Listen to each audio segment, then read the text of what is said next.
तकार शब्द से दर्द ना साहब तुम्हारे लिए सुभाषी से।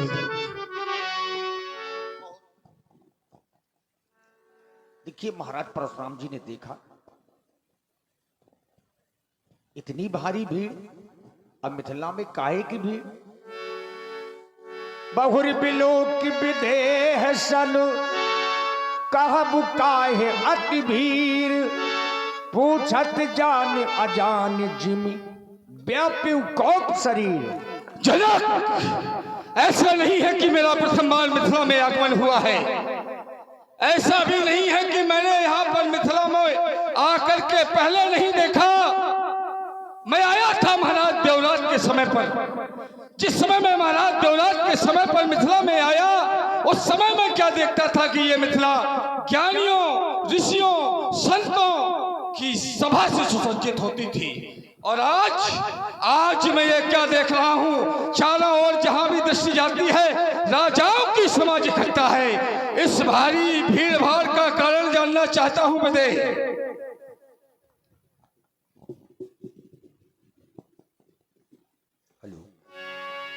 समाचार कही जनक सुनाए,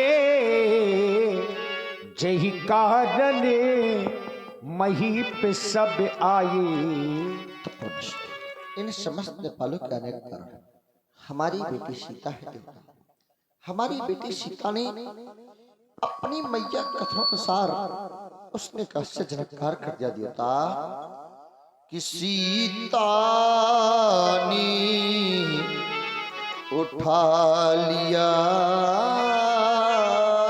अजगो, जिसको लखे ये धीरज मेरा छूट गया। तो क्या हुआ? बस उसी समय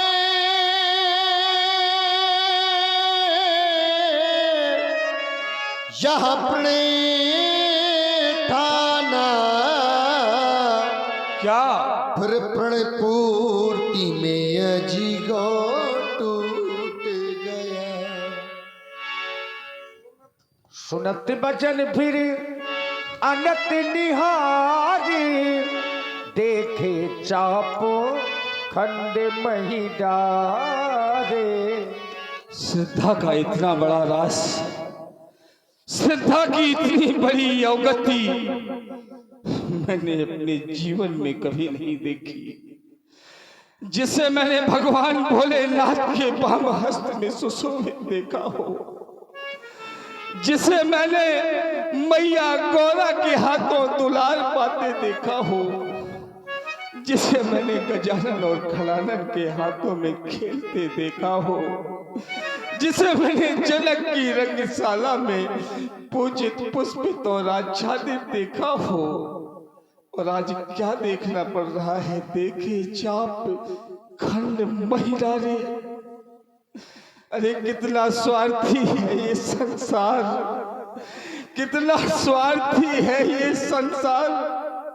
अरे ये तो ज्ञानियों की समाज कही गई है। मिथिला की समाज को कहा जाता है कि ज्ञानियों की समाज रहती है मिथिला में, लेकिन इन ज्ञानियों की समाज में एक कोई ऐसा व्यक्ति भी ना मुझे मिला जिसने इस टूटे हुए धनुष को जमीन से उठा करके किसी उच्च स्थान पर ही रखवा दिया होता तो इस चलते हुए हृदय को कुछ ठंडक मिल जाती।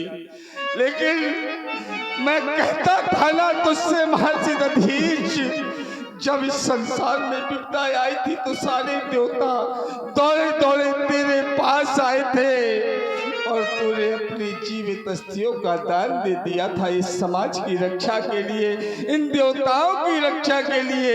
लेकिन इन स्वार्थी लोगों ने क्या कराया? इन स्वार्थी लोगों ने अपने आज एक और स्वार्थ सिद्ध करने के लिए तेरा भी खंडन करा डाला। चला गया मेरा भाई भोलेनाथ, चला गया मेरा भाई, और आप भी देखते रह गए, आप भी देखते रह गए। चला गया त्रिभुवन का रक्षक, सबसे प्यारा बंधु हमारा, इतने पर भी हे शिव शंकर हिला नहीं कैलाश तुम्हारा, हिला नहीं कैलाश तुम्हारा। मैं जाऊंगा मैया गौरा के पास कैलाश में और मेरी मैया गौरा पूछेगी कि बेटा परशुराम कैसा है तेरा भाई अजगौ। क्या उत्तर दूंगा मैया को, क्या उत्तर दूंगा मैया को। नष्ट हो गई तेरी थाती, नष्ट हो गई तेरी थाती। तू तो चला गया प्रिय अजगौ, तू तो चला गया प्रिय अजगौ। और जल रही मेरी छाती, और जल रही मेरी छाती।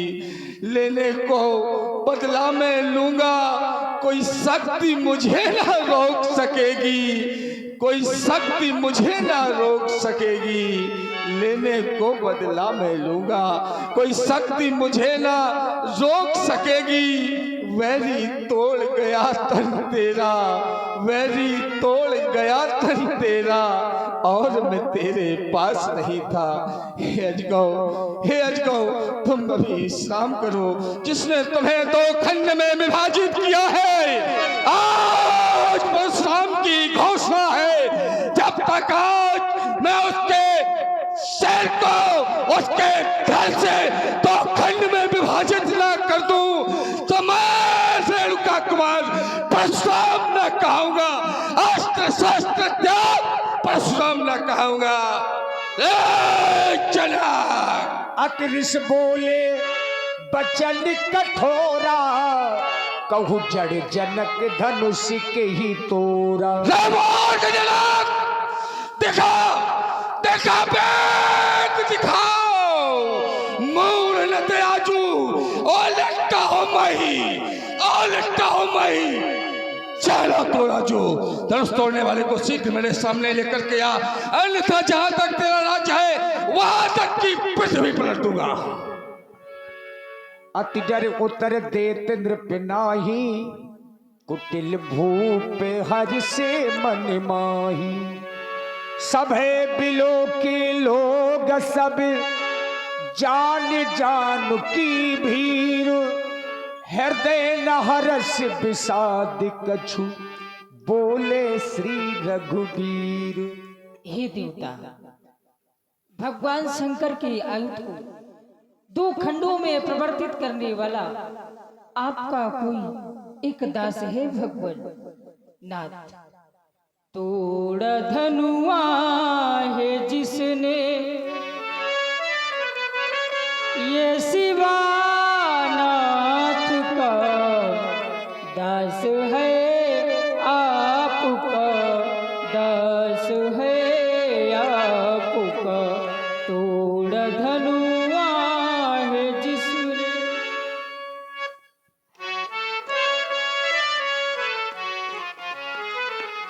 और शिव धनुष तोड़ने वाला भी कोई शिव प्यारा ही होगा,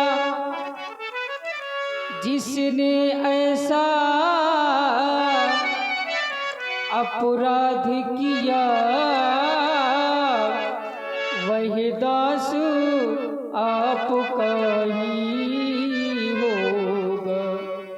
जो कृपा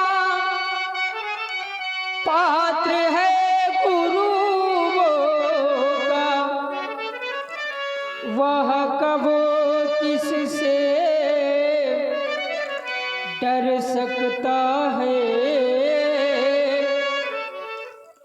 जिस पर है कृपा इन ब्राह्मणों की, यही कर वही कर सकता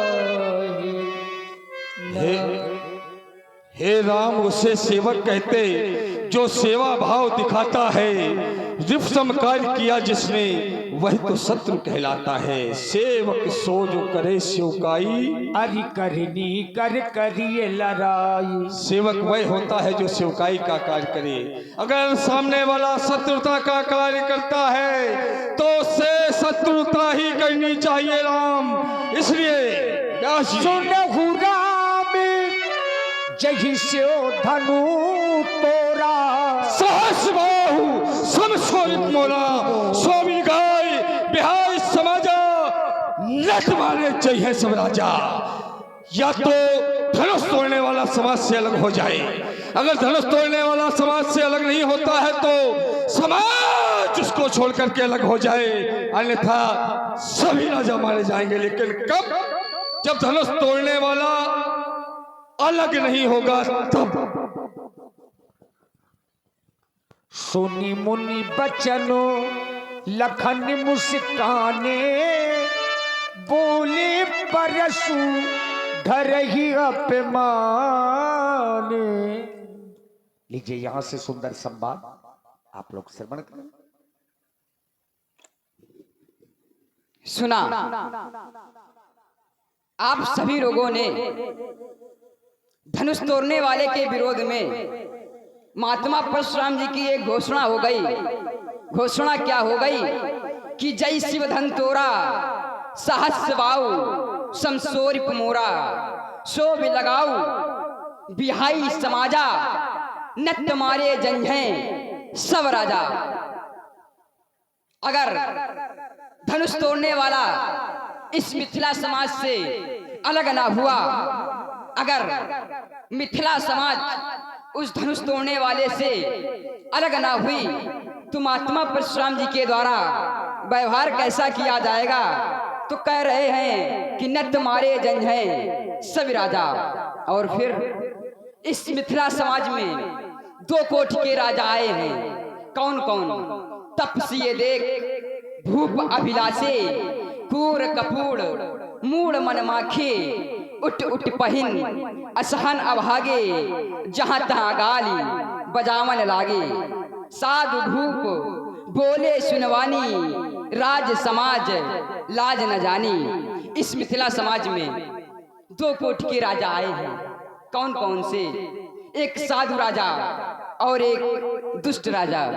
अगर महात्मा परशुराम जी के द्वारा समस्त राजा मारे जाएंगे तो फिर दुष्ट राजा भी मारे जाएंगे और साधु राजा भी मारे जाएंगे।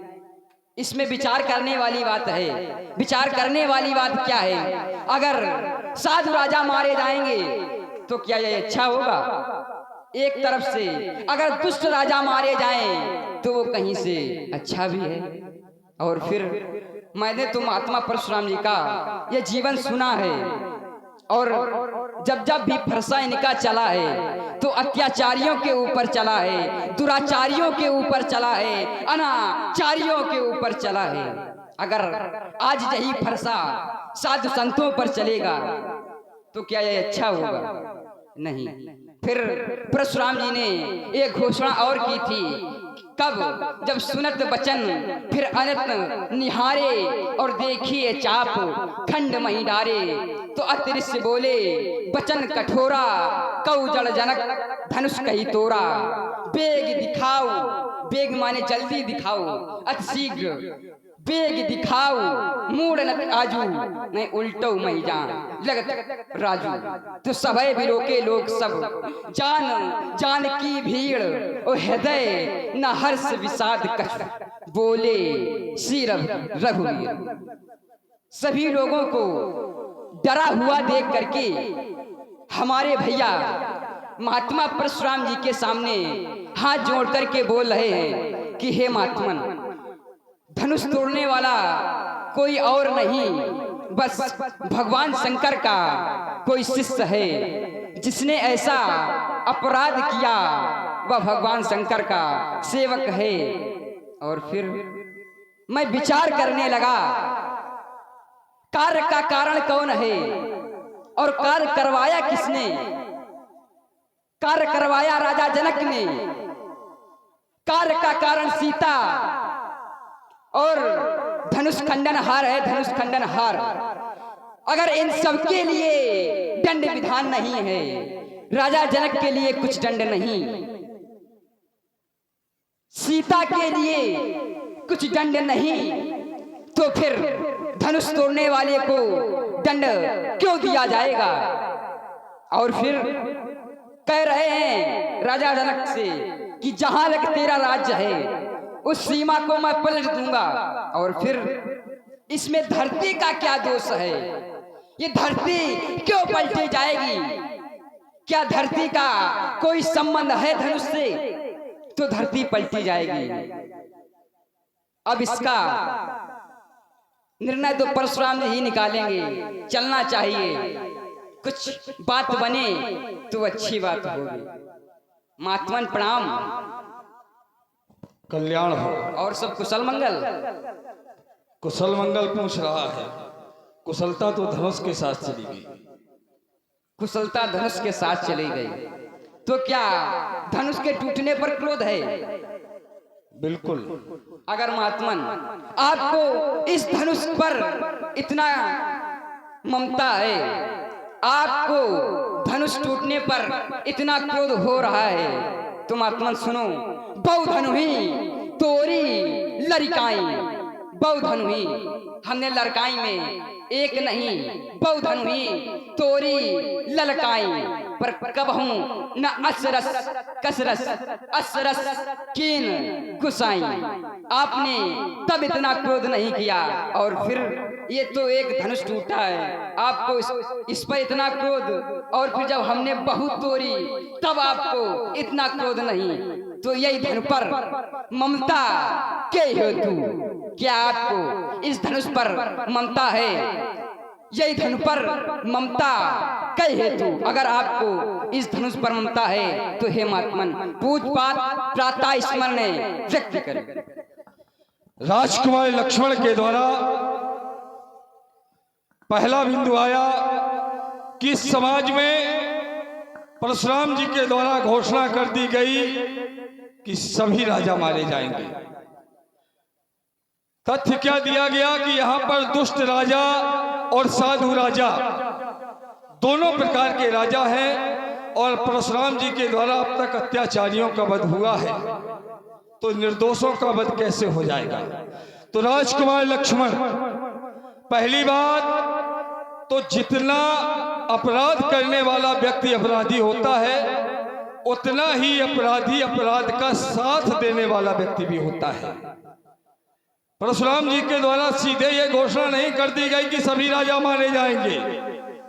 सबसे पहले तो समय दिया गया धनुष तोड़ने वाले को कि जिसने धनुष का खंडन किया है वह समाज को छोड़ करके अलग हो जाए, किंतु वह तो अपराधी है, उसने अपराध किया है, वो क्यों अलग होगा छोड़ करके अलग? वह नहीं भी होता है तो फिर इस समाज को भी समय दिया गया, इन राजाओं को भी मेरे द्वारा समय दिया गया कि अगर अपराधी समाज को छोड़ करके अलग नहीं होता है तो आप अपराधी को छोड़ करके अलग हो जाए। लेकिन ये दोनों बातें यहाँ पर नहीं पालन हुई। जो मेरे द्वारा घोषणा हुई, मेरी घोषणा का पालन यहाँ पर न राजाओं ने किया न धनुष तोड़ने वाले ने किया। अर्थात जो धनुष तोड़ने वाला है ये राजाओं का समाज भी उसका साथ दे रहा है। राजाओं का समाज, इसलिए राजाओं का समाज भी बराबर का अपराधी हो गया उसमें, क्योंकि वह अपराधी व्यक्ति का साथ दे रहे हैं। ये तो हुआ राजकुमार लक्ष्मण का पहला बिंदु। इसमें एक बात और राजकुमार लक्ष्मण मैं कहूंगा, नई बात इसमें रख रहा हूं। राजकुमार लक्ष्मण ये कह रहा है कि धनुष तोड़ने वाला सदाचारी है। यहाँ पर जो राजा साधु राजा हैं और दुष्ट राजा हैं, तो क्या जो कल तक साधु राजा थे, अभी कुछ देर पहले तक साधु राजा थे, वह व्यक्ति थोड़ी देर में बदल करके अगर अपराधी का साथ देने लगे तो वो क्यों अपराधी नहीं होंगे? वो दुष्ट की प्रवृत्ति में क्यों नहीं आएंगे? एक प्रमाण दे रहा हूं आपको। मानस में एक अर्धाली है, उल्टा नाम जपत जग जाना, वाल्मीकि भय ब्रह्म समाना। जो वाल्मीकि जी थे, क्या ऋषि शुरुआत से थे? प्रारंभ से ऋषि नहीं थे, वह दुष्ट थे, वह डाकू थे।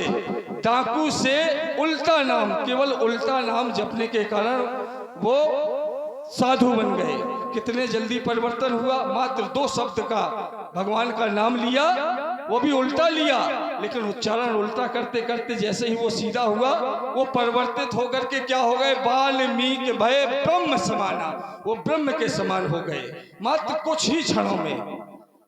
और जब एक अपराधी व्यक्ति कुछ ही क्षणों में साधु प्रवृत्ति का हो सकता है, तो ये तो आज के समाज में भी प्रमाण देखने को मिलते हैं। हम लोग कल तक जिनकी कथाएं सुन रहे होते हैं, मंच से भव्य तरीके से कथाएं सुन रहे होते हैं, सोचते हैं ये तो बहुत बड़े संत हैं। सुबह एक खबर आती है, खबर को पढ़ते ही वह व्यक्ति क्या हो जाता है, अपराधी हो जाता है। खबर को पढ़ते ही जो कल तक जिसे हम संत मानते थे, उसको बदलने में समय नहीं लगता है। रात में जिसकी कथा सुन रहे थे, मंच के माध्यम से प्रवचन सुन रहे थे, सुबह खबर पढ़ते हैं अखबार में कि वो क्या निकला। ये चलिए यहाँ की बातें यहीं पर छोड़ो, ये तो हुआ साधु और दुष्ट का। तो जो अब तक साधु था वो कब दुष्ट में परिवर्तित हो जाए, या जो अब तक दुष्ट था वो कब साधु में परिवर्तित हो जाए, इसकी कोई समय सीमा नहीं है। हो सकता है अभी तक वो साधु थे, लेकिन जैसे ही अपराधी का साथ दिया वो दुष्ट की श्रेणी में आ गए। राजकुमार लक्ष्मण ने कहा, बहु धनु ही तोरी लड़काई, कबहु ना श्रेष्ठ की न गुसाई।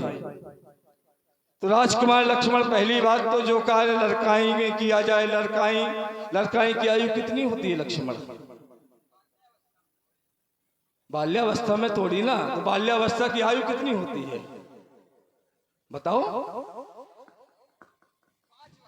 5 वर्ष की आयु में जो कार्य किया जाए वही कार्य बड़ा होके किया जाए। 5 वर्ष का बालक जाता है अपने दादा के, अपनी मैया के, जाकर के दादा की मूछें नोचने लगता है 5 वर्ष का बालक। तो दादा क्या करते हैं, उसको दुलार ही करते हैं 5 वर्ष के बालक को, क्योंकि वह बालक छोटा है। और वही कार्य इनके जैसा बच्चा हो जाए, अपनी बाबा की मूछें नोचे, तो अच्छा नहीं लगेगा। तो जो कार्य जिस अवस्था का है वह कार्य उसी अवस्था में शोभा देता है। एक बात और, राजकुमार लक्ष्मण के द्वारा कहा गया कि उस समय आपके द्वारा क्रोध नहीं किया गया, तो उस समय भी क्रोध किया गया। क्रोध अगर मैंने उस समय क्रोध नहीं किया होता तो कबहु न अश्रिस, अस शब्द आया है, विचार करिएगा व्यास जी। कबहु न अश्रिस, क्रोध तो किया गया है लेकिन ऐसा क्रोध नहीं किया गया है। तो एक बात बताइए, हर अपराध के लिए क्या एक ही दंड विधान होता है? अरे लाठी से मारोगे तो लाठी की धारा लगेगी, धारदार हथियार से मारोगे तो धारदार हथियार की धारा लगेगी। जिस प्रकार का अपराध वैसा क्रोध। तो उस समय धनुइयां तोड़ी थी, अपने मुंह से ही तुम वर्णन कर रहे हो कि बहु धनुई तोरी लड़काई, कबहु ना आश्रिस कीन गोसाई।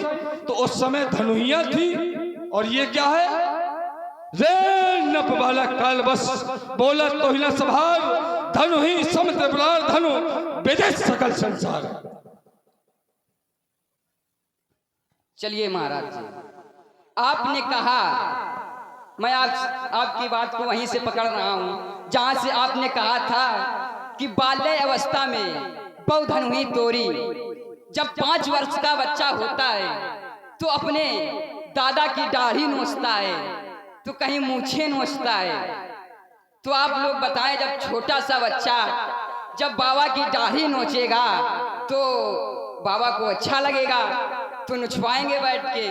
फिर आपने कहा कि रे न बालक कालवश बोलते न समहाल, धनु ही समत पुरार धन विदित सकल संसार। आपने कहा कि रे राजा के छोकरे, तू संभाल कर नहीं बोल रहा है। और फिर महात्मन, आप हमें काल के वशी भूत बता रहे हो कि हम काल के बस भूत ने बोल रहे हैं। तो नहीं महाराज, सुनो महाराज, हमारे जब पिता बुलाते हैं तो कैसे बुलाते हैं? तो अति आदर दो तने बुलाए और हृदय लगाई, बहुभात सिखाई।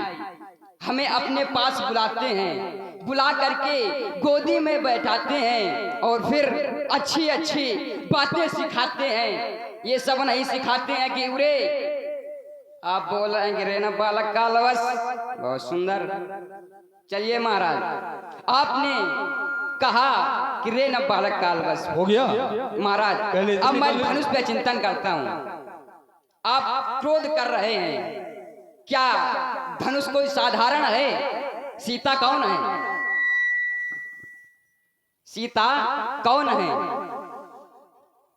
सीता जनक की पुत्री है, पर मैं नहीं मानता हूं जनक की पुत्री है। सीता है योग माया। जब सीता योग माया है तो धनुष तोड़ने वाला भी कोई विशेष होगा, धनुष तोड़ने वाला भी कोई विशेष होगा। जब सीता योग माया है तो धनुष तोड़ने वाला भी योग मायापति होगा। और फिर महाराज मैं आपको दो बात बता रहा हूं, अगर आप बोलना चाहें तो बोल ले, फिर बता देंगे। राजकुमार लक्ष्मण ने संस्कारों की बात की। राजकुमार लक्ष्मण कह रहा है कि हमारे घर के संस्कार ऐसे हैं कि हमारे पिता के लिए कहा गया कि अति आदर दो तनय बुलाए, अति आदर के साथ। राजकुमार लक्ष्मण व्यक्ति के बोलने से उसके संस्कारों का पता चल जाता है। राम के अंदर तो मुझे वो संस्कार दिखे जिन संस्कारों की तुम बात कर रहे हो, लेकिन राजकुमार लक्ष्मण का पहला वक्तव्य क्या आया सुना आप लोगों ने? व्यास जी के द्वारा क्या बोला गया? बोले परशु धर ही अपमानी। एक ब्राह्मण का अपमान के साथ जिस व्यक्ति की शुरुआत हो रही है, बातचीत की वार्ता की शुरुआत हो रही है, बोले परशु धर ही अपमाने, पहला शब्द जिसकी जीवा से एक ब्राह्मण का, एक संत का, एक ऋषि के अपमान स्वरूप निकल रहा है, वह व्यक्ति अपने घर के संस्कारों की बात कर रहा है कि अति आदर दो तनय बुलाए। तुम्हारे मुंह से ये संस्कारों की बात राजकुमार लक्ष्मण शोभा नहीं देती। एक बिंदु राजकुमार लक्ष्मण का प्रथम चक्र का छूट गया था, चूंकि लंबा हो रहा था इसलिए जानबूझ करके छोड़ दिया था। राजकुमार लक्ष्मण ने मुझसे कहा था कि आपके द्वारा घोषणा हुई, बेग दिखाओ मूढ़ नत आजू उलटहु मही जहलव तो राजू। तो राजकुमार लक्ष्मण ने कहा कि आप पृथ्वी को क्यों पलटेंगे, पृथ्वी का क्या दोष है? तो राजकुमार लक्ष्मण, दोष पृथ्वी का नहीं है। जब भगवान का अवतार होता है तो पृथ्वी का भार हरण करने के लिए होता है। और शायद आपकी जानकारी में ना हो, मैं आपको बता रहा हूं कि परशुराम जी का जो अवतार हुआ है वो क्यों हुआ है? हर राम जन्म के हेतु अनेका परम विचित्र एक एका। जब भगवान के जन्म होते हैं तो उसके अनेक कारण होते हैं, उनमें एक अवतार परशुराम का भी है, वामन का भी है। जितने भी अवतार हुए तो परशुराम का अवतार का हेतु क्या है? परशुराम के अवतार का हेतु यह है, परशुराम ने किसी राक्षस को नहीं मारा होगा, किसी असुर को नहीं मारा होगा। आप लोगों ने ये ना सुना होगा या पढ़ा होगा कि परशुराम ने इस राक्षस को मारा, इस असुर को मारा। परशुराम का अवतार उस समय हुआ जिस समय इस पृथ्वी पर राजाओं का अत्याचार बढ़ गया। राजाओं का इतना अत्याचार हो गया कि राजा ही प्रजा के दुश्मन हो गई। राजा प्रजा की दुश्मन क्यों बनी? राजा प्रजा की दुश्मन इसलिए बनी कि लोग ऋषियों और ब्राह्मणों का सम्मान करते थे। ये बात राजाओं के मन में इस तरीके से बैठी कि जो हमारी प्रजा है वो हमसे अधिक सम्मान ऋषियों और ब्राह्मणों का करते हैं। तो ऋषियों और ब्राह्मणों को सताने लगे राजा लोग। जब राजा लोग ऋषियों और ब्राह्मणों को सताने लगे तब उन राजाओं को ठीक करने के लिए, उन राजाओं का, दुष्ट राजाओं का अंत करने के लिए परशुराम के रूप में मेरा अवतार हुआ। और यहाँ की स्थिति क्या थी जिस समय में आया? देश देश के भूपति नाना, यहाँ पर देश देशांतर के यहाँ पर राजा एकत्रित थे। मिथिला की जो भूमि को मैंने पलटने की बात की, ये भूमि कराह रही है इन राजाओं के अत्याचार से। इसलिए मैंने कहा कि मैं इस पृथ्वी को पलट दूंगा। पृथ्वी के पलटने से पृथ्वी का कोई नुकसान नहीं होगा। पृथ्वी के पलटने से यहाँ पर जो राजा अत्याचार की दृष्टि से आए हुए हैं उनका नुकसान होगा। जो अपराधी हैं यहाँ पर राजा के रूप में, उनको नष्ट करने के लिए ये बात मैंने बोली कि मैं राजा जनक की इस पृथ्वी को पलट दूंगा। यहाँ पर महर्षि दधीच की अस्थियों के द्वारा निर्मित जो ये अजगौ का खंडन हुआ है, इस अजगौ के खंडन करने वाले और उसको देखने वाले, उसको साथ देने वाले हर एक व्यक्ति को मुझे मारना है तो मैं एक एक इस फरसे से एक एक करके क्यों मारूंगा, एक साथ इस पृथ्वी को पलट दूंगा। एक बात और राजकुमार लक्ष्मण के द्वारा कही गई थी पहले ही चक्र में, चूंकि लंबा हो रहा था इसलिए मैंने उत्तर नहीं दिया था। राजकुमार लक्ष्मण ने यह कहा था कि अपराधी जनक है, जनक ने धनुष को तुड़वाया है, आप श्री राम जी को क्यों अपनी घोषणा सुना रहे हैं। तो राजकुमार लक्ष्मण, मैंने कोई पीले चावल नहीं दिए थे राम को कि आओ राम और तुम आकर के बीच में यहाँ पर हमारी न्याय पंचायत करो। मैं जनक से ही वार्ता कर रहा था, मैं जनक से ही कह रहा था, बेग दिखाओ मुंह न ताजू, उल्टा मैं जनक तो राजू। वार्ता जनक से चल रही है। तीसरे व्यक्ति को जब दो लोग बोल रहे हो तो बोलना नहीं चाहिए। अगर तीसरा व्यक्ति बोलता है, अगर अपने आप को इतना योग्य समझता है कि वो तीसरे की पंचायत कर सकता है तो ही बोलना चाहिए। राम उठ करके खड़े हो गए। मुझे लगा कि राम की ओर से कोई उत्तर आएगा, मुझे लगा कि राम धनुष तोड़ने वाले को बताएगा, मेरे सामने लाएगा। जनक नहीं बता रहा है, इसलिए मैं राम से वार्ता करने लगा। लेकिन राम के द्वारा क्या उत्तर मिला, नाथ संबुधन भंजन हारा हुई है क्यों। अरे ये क्यों का है, अरे ये निश्चयवाची शब्द है क्यों। ये कोई निश्चयवाची शब्द नहीं है कि धनुष इसने तोड़ा है कि इसने तोड़ा है। अरे तुम यहाँ पर उपस्थित हो, सीधे बताओ कि धनुष इसने तोड़ा है, फला व्यक्ति ने धनुष को तोड़ा है। हुई है क्यों। हम पूछ रहे हैं कि आपके पिताजी का क्या नाम है लक्ष्मण। उत्तर मिल रहा है कि हुई है क्यों एक बाप हमारा। अरे सीधे पिता का नाम बताओ, धनुष तोड़ने वाले का सीधा उत्तर करो कि धनुष इसने तोड़ा है। तो राजकुमार लक्ष्मण, इसलिए मैंने राम को ही ये घोषणा सुनाई, लेकिन राम के लिए नहीं। घोषणा भले ही राम को सुनाई, लेकिन राम के लिए नहीं। राम के लिए या राजकुमार के लिए एक शब्द नहीं आया। मैंने सीधे घोषणा की, नत मारे जय है सब राजा। राम राजा है, राम राजा तो नहीं है ना। राम के लिए कुछ उसमें था ही नहीं। बोलो। चलो, आपने कहा कि न तुम्हारे दें स्वराजा, मैं अब यही से चिंतन कर रहा हूं। आपने कहा कि मैंने कहा था कि इस धरती को पलटूंगा नहीं, आपने घोषणा भी की थी और कह रहे हैं कि पलटूंगा नहीं, और फिर सभी को डराने के लिए ये बात कही थी। तो मंडित जी, ये हमारे समझ में, फिर भी आप इसमें चिंतन करें। फिर आपने कहा कि जनक जब दो बीच में बात कर रहे हो तो तीसरे को नहीं आना चाहिए। तीसरा आया क्यों, मैं इसका भी उत्तर दे रहा हूं।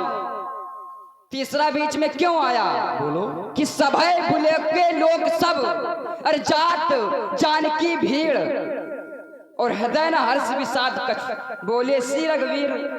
सभी को डरा हुआ देख करके हमारे भैया आपके सम्मुख आए। सभी को डरा हुआ मतलब तुम्हारे सामने कोई मुख नहीं खोलना चाह रहा था, आपसे सब डर रहे थे। तो इसीलिए हमारे भैया आपके सामने आए।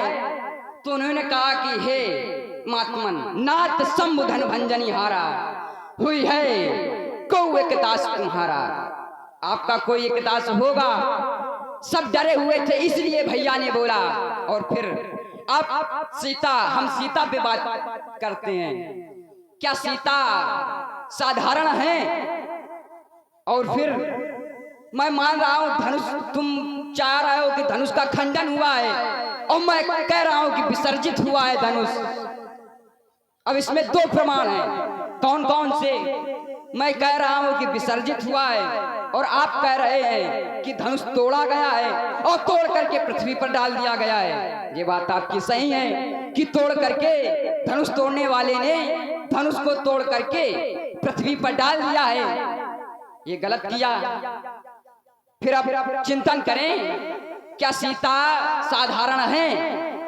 जब सीता योग माया है तो धनुष तोड़ने वाला भी कोई साधारण थोड़ा ना होगा।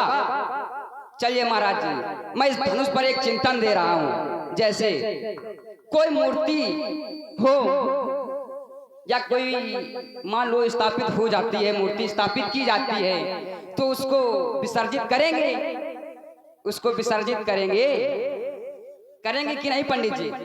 बिल्कुल करेंगे। करेंगे। और यहाँ विसर्जित मूर्ति हुई है और यहाँ धनुष तोड़ा गया है एक। अब दूसरी बात, कोई मंदिर है, मान लो एक कुटिया बनी है बाबा जी की, इसको कोई तोड़ेगा तो क्या तोड़ने वाला बाबा जी छोड़ेंगे उसको? इसे भी चिंतन किया जाए, इसी पे बात रखी जाए। बिल्कुल राजकुमार लक्ष्मण, सुन लो, अब ये कुटिया है, अब इसको कोई तोड़ेगा तो बाबा जी क्या करेंगे? जो मैं कर रहा हूँ वही बाबा जी करेंगे। तो क्या बाबा जी धरती पलट देंगे?